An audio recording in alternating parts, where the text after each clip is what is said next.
Magandang hapon mga kaputak. Welcome po sa aking channel at sa aking free range. Ngayon mga kaputak, nandito tayo ngayon. Magpapatuka na tayo. Tingnan yung ating mga alak. Yeah.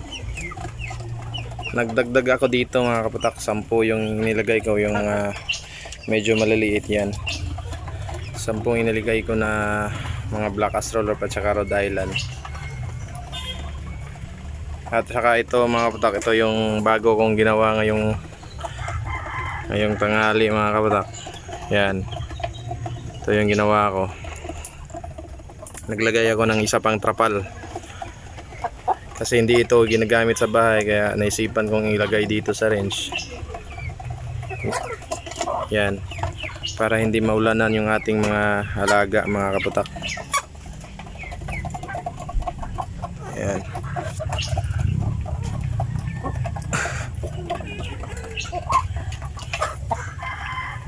Maaga ako ngayon mga kaputak kasi parang bubuhos ng malakas na ulan kasi.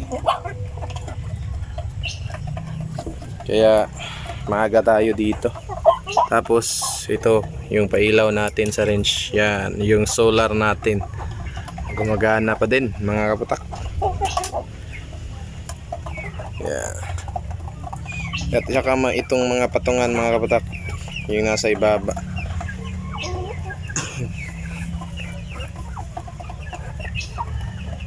Yan. Yan yung ginawa natin kanina, mga kaputak. Kasi pag ganyan mga kaputak, magsisiksikan sila, kaya inilagay namin ni Papa dyan.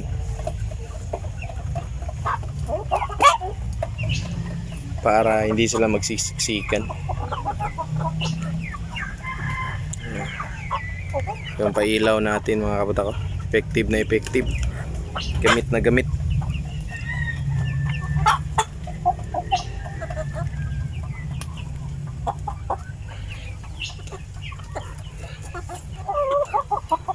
Rhode Island red natin, ang laki.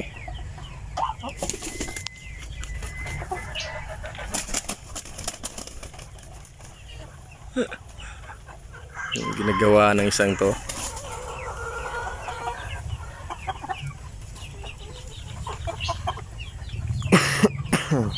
Inuubo tayo mga kaputak kasi meron akong sinunog kanina ng mga basahan. Tapos umulan. Yung yung usok mga kaputak, sakit sa lalamunan. Kaya nauubo tayo.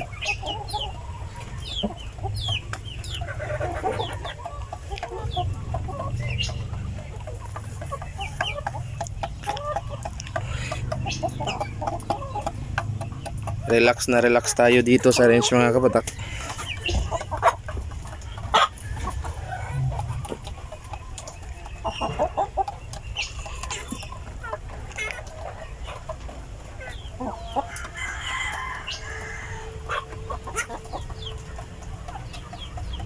Madami ng ating mga alagang heritage. Ngayon mga kaputak, wala na akong breed. Yun lang yung last hatch ko, yung 4 na natira. Kasi yung mga inahin ko naglulugon, kaya wala tayong breed mga kaputak. So mga kaputak, magwa-wiring ako sa aking incubator, yung styro, at bibili lang tayo ng fertile eggs mga kaputak sa mga kaibigan natin at mga ka-farmers natin na mga nag-aalaga ng mga heritage chickens. Mabuti na lang yan mga kaputak, kasi hindi magiging inbreed yung ating mga alaga, kasi bibili tayo sa ibang breeders na mga kaibigan nating nag-aalaga din ng mga ganitong klaseng mga manok. Yan. Madami ng patungan yung ating mga heritage dito mga kaputak. Unang araw ng 10 heritage natin dito, meron ako naiwang 2 doon. Hindi ko na lang dinala dito mga kaputak kasi yung isa hindi makalakad ng maayos, taka yung isa may sakit mga kaputak. Kaya sila lang muna yung 10. Ito yung last na inilagay natin. Tsaka kasama nitong Dominant blue mga kaputak ko. Isa pang dominant blue natin. Cross yan mga kaputak, at saka ito. Mga cross yan. Hindi ko nga alam ba't lumabas yung dominant blue na yan. Baka sa mga ninuno pa nila. Wala tayong pinapalabas dito na mga pure mga kaputak. Puro mga cross ito. Puro mga cross para maging malalaki yung ating mga alaga. Nag-cross kasi ako mga kaputak kasi yung mga Black Astrolord malalaki. I-cross ko sila sa Rhode Island kaya ito yung mga kinalabasan mga kaputak yan. Meron mga pure ilan pero hindi naman gaano karami. Usually mga cross talaga dito sa aking free range mga kaputak. Ini-enjoy ko naman itong aking pag-aalaga ng mga heritage chickens mga kaputak. Yan. Ang galing mga kaputak, no? At hindi pa rin nauubos yung mga damo dito at mga lamok mga kaputak. Madami pang damo, hindi pa nila naubos. Yung iba tumutubo na mga kaputak.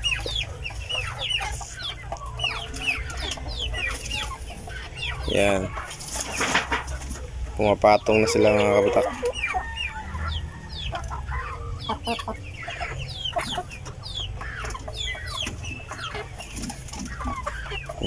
Ang daming patungan. Enjoy na enjoy.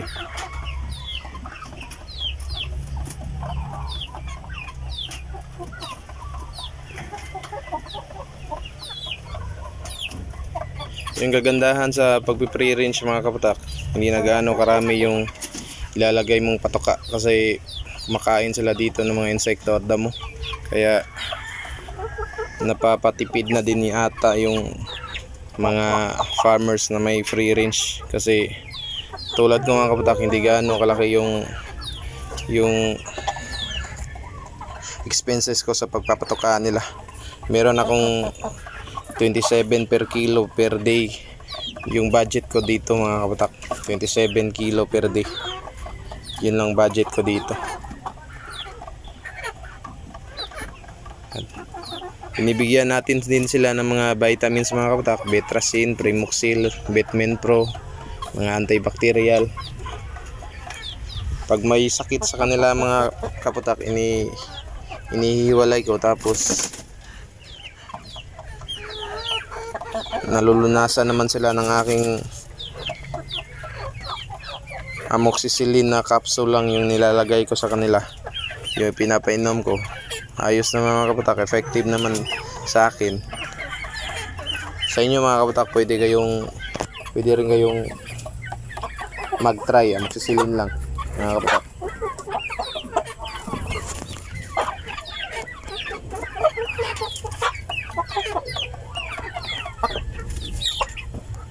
Ang malalaki mga kaputak ko.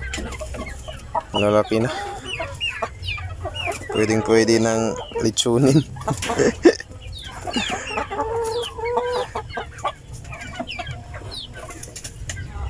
Yung ating Rhode Island na rooster mga kaputak.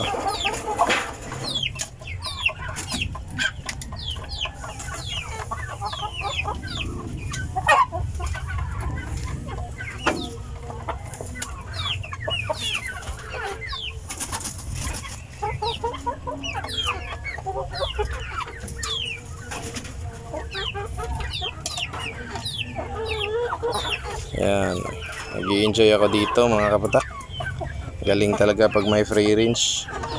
At good news mga kaputak, nakabili na tayo ng isang set ng pabo. Pero hindi pa yun nangingitlog mga kaputak ha. Mura lang kasi yung bili ko doon, kaibigan ko.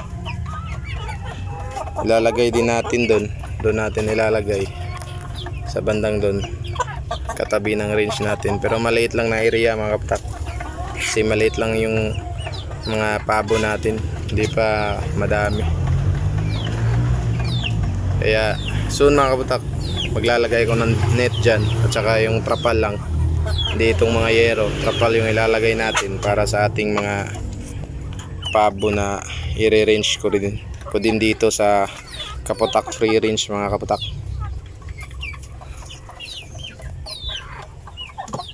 Yan. Nakabutas ako mga kabatak ko.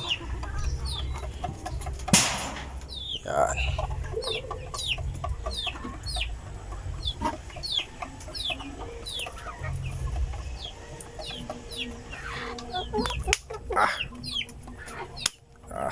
Tag.